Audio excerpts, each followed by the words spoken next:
Welcome to the Tech Egg. Don't get scrambled. Enjoy the video. In this video, I will show how to make kimchi at home. Start by gathering napa cabbage, coarse salt, gochugaru, garlic, ginger, fish sauce, and a sturdy jar for fermenting. Rinse and quarter the cabbage, then salt it to draw out moisture for texture and tang.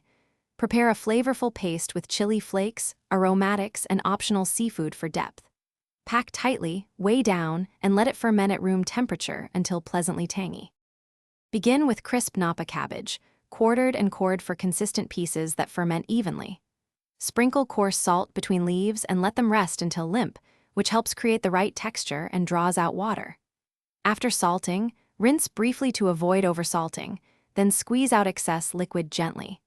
This step ensures the cabbage holds flavor while remaining pleasantly crunchy once the kimchi is mixed and packed into jars for fermentation.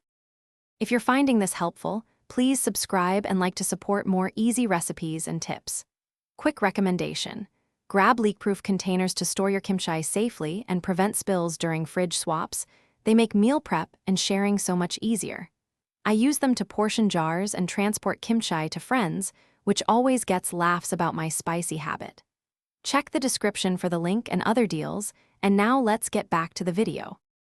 Create a vibrant paste using gochugaru, garlic, ginger, and fish sauce, which will coat the vegetables and drive fermentation. Mix in julienne carrots and daikon for texture and a hint of sweetness that balances the heat. Adjust seasoning carefully, adding a small pinch of sugar or extra fish sauce to achieve harmony. Use gloves to massage the paste into each leaf, ensuring every bite carries the full depth and complexity of homemade kimchi. Thanks for watching. Consider subscribing if I helped unscramble your problems.